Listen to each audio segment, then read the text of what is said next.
one last sleep. Well, let's see how much sleep I get tonight. Good night.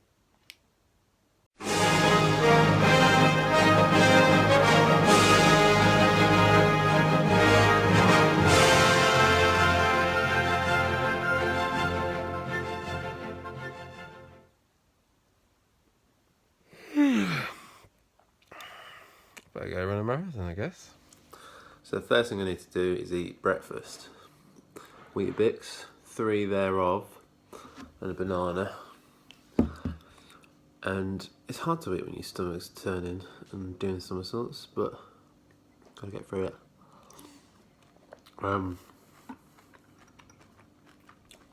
It's 10 to 7, so I've got to make sure I eat this before 7. 3 hours to digest and all that. Although I've already been for my first nervous toilet stop of the morning. I expect there to be 7 more until the race time. I've got a massive spot come up on my race photos. Oh well. A nice morning blue jay to look at. Really pretty bird. It's kind of mad that I get all this wildlife in my garden, considering I'm in central London. Well, not quite central, but there was once a sparrowhawk eating a pigeon in the tree opposite my window one morning. And there's a pigeon right now going into that tree. Be careful, mate.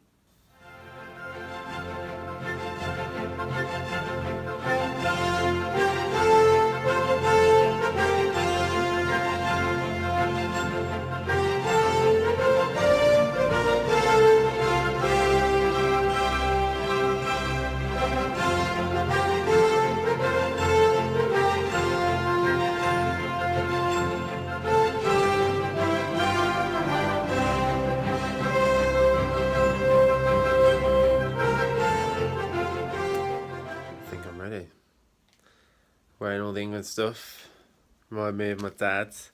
Give me a bit of inspiration for someone that could do it so much quicker than me. If someone can run this at 5-minute miles, then I can run this at 7:38-minute miles. It's like more than 50% slower. God, that's depressing. Yeah, of the closing doors.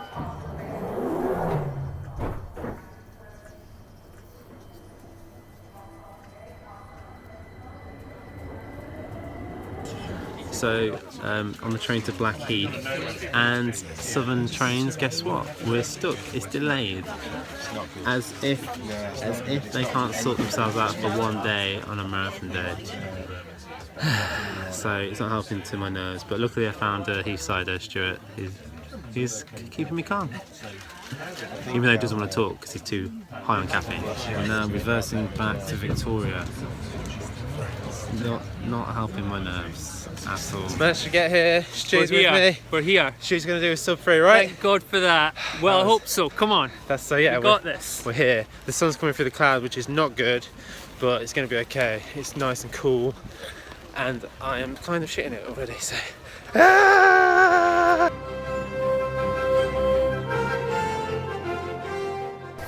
Alright, so queuing now for the toilet. It's about a marathon to get to the toilet. Alright, gotta say goodbye to you now. There's the luggage truck. Better get undressed and get to the start line. Christ!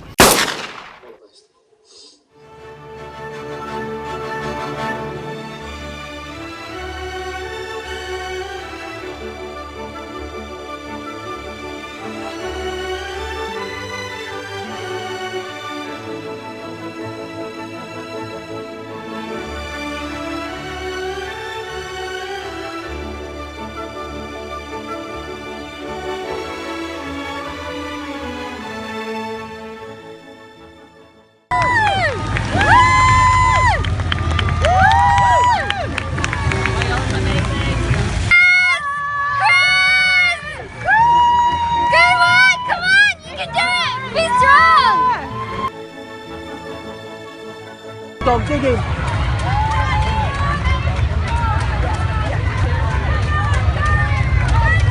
Jeannie! Woo! Come on!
That was the worst thing in my life, but everyone's here to support me. Everyone's here. Except B, who's gone away. Bye, B! So, I'm knackered. I'm dying. Never again. Never again. No, I've done a marathon. Yeah. In the pub with everyone, all the support team.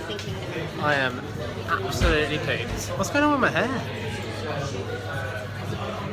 It's my mum's beard. A second. I've softened, I might do one again. If you're squeamish like B, look away now. I'm not squeamish, it's Because- just pretty gross. This is absolutely disgusting. I mean, that's already dead and it's going to drop off. That, and then the other side, and there, is disgusting. You can look back now. So, Christoph, Yes. how are you feeling? Very tired. Relieved. Happy. Slightly No. annoyed that I could have gone faster. I don't think I paced it as well, but then I was such an unknown. You know, it's a difficult one.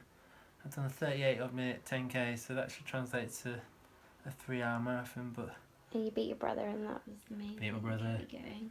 beat my stepdad, beat my mum. Yeah, it's fine, it's fine. Next time you can smash it. Next time I'm gonna smash it. Well, I've set down a marker now. So I've got a target at least 3:30, but realistically, I can be aiming for 3:20, 3:15, 3 hours maybe. But I'm gonna leave it a while. There's a lot to do. But you are going to do another one, because the first thing you said to me was that's Never awful again. and I'm never doing one again.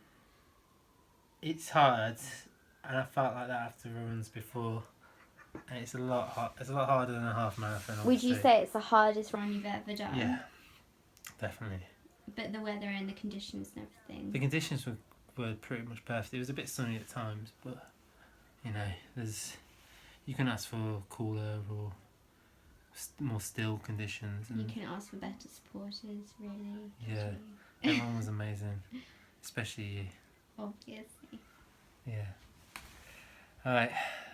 Now you're going to go shower. Do you ain't got smell? Okay, I'll go shower and pop this blister. Pull out your foot. Oh, It's bad. It's bad. Oh well. yay! I'm just hobbling to the pub, and my left toe is so sore I can't really walk on it. But you know, you got to go have a pint with your club mates, don't you? Right, my official time: 3 hours, 32 minutes, 35 seconds. Everything went really well until I blew up at mile 23, which was not enjoyable, and is a lesson learned for future marathons. I will do another one. I definitely will. Maybe not next year, but maybe in a couple of years' time once I've had a chance to work on my flexibility and whatnot. So yeah, this has been my last vlog, until maybe I do another one. Let's see what happens. I guess I've got a lot of thank yous. So thank you to everyone that raised money for such a great cause, Alzheimer's Research UK. There's still time to donate. It's going to be open for another 3 months, so keep on donating if you want. www.virginmoneygiving.com/mile of miles, and yeah, just anything, £1, £2, as much as you want. I think we've raised over £1,500, which has been fantastic and so unexpected from having a club place where I didn't need to raise anything for charity, and then being able to raise that much money, and so everyone's support's been invaluable. In the last week alone, I've had so many donations, and I'll try to remember them all. So we had Jack and David Green from work. We had Joe McCune from the club, who ran a sub 3 hour marathon yesterday. Well done. Lindsay and Andy, who ran a 10k in Canada. Well done, guys. And I'm getting married very soon, so looking forward to seeing you guys there. Robin, who was very supportive and provided a lot of the photos you've seen earlier. Josh, my cousin Barbara from the track, from the club, and Alex and Amy, who were there yesterday. Pete Bakewell, who also picked up Richard's White Oaks shoes plus a donation. So thank you both Pete and Rich again for that. Jenny, Maggie from work, Kemi and Jar, James from work, Kevin Lamb, indeed, David Peters, Soz, Ellie Smith, Colette, Keely, Sarah Green, Rob, and Claire. And I think I got everyone. I hope I didn't miss anyone out. So, but if I did, I'm sorry. But you've all been great. I need to thank all the physios and whatnot who've helped me get here to the start line, because a couple of months ago I was barely even running. So people along the way the last year or so: Simon Purton at Try Yoga, Sally Cole at the Harley Street Physio, Elizabeth at Haptic Chiropractors, Lance Turvey, Will Green, who not only is a great physio / trainee osteopath, he's also the a super fast runner. Did a 52-minute 10-mile for Serpentine recently, which is a vet record for them. And he also recommended me to Gavin Burt, who at Backs and Beyond is so good. He's brilliant. He's got all these ingenious ways of fixing things, and he introduced me to those needles, press needles, the tiny acupuncture needles that worked brilliantly on tendons. I want to thank all the Heathsiders, who all their experience and all their know-how in marathons has been great, and just being able to ask questions and ask silly first-timer novice questions, and people like Stu on the train, seeing him and helping me out. But people like Jacob, obviously the coach, who has been invaluable for his advice and his training plan, which was good up to the point where it fell apart, which was in probably the first week. But no, it's really useful and really good to have these sage people about. Friends, colleagues, all the people that donated have been great. Big shout out to all the animals, the foxes. This vlog wouldn't be the same without you guys, and it also wouldn't have been the same without a certain special white Labrador called Oscar, who sadly couldn't be there at the finish line to lick my face, but you know, it's I know he'll be watching. So all my family, and coming from a family of runners, it's no surprise that I've got a lot of support there and a lot of advice to get through injuries. My dad, I suppose, you know, as an inspiration with all his success, it's great to be able to just tap into that and tap into his advice. And when things were going wrong, he was giving me tips on how to, you know, carry on, and how to change my training plan, and how to tinker and adjust my goals. So that was really useful. The support team yesterday was fantastic. So my mum, Sharon, Robin, Jake, Melissa, Auntie Jane and Uncle Martin, who came down, all the Heathsiders that were on the course, Alex, Amy, Si, Helen, Bee's mum, Sharon, Catherine with a massive silver K, and of course B. And I mean, Bee's been brilliant since day one. Last week was crazy, losing my phone, not losing it but having robbed. Putting up with me over the last few months. So marathon training is hard, it's tiring, and when I'm tired I can be horrible and moody, and I thank her so much for putting up with me. So B, I love you to bits, thank you, and I will give you as much back when you're doing your triathlon, and I will help you as much as I can. So yeah, that's it. Until next time, thank you so much for watching. I've been Chris Milov, aka Milov Miles, and you've been fantastic. Thank you.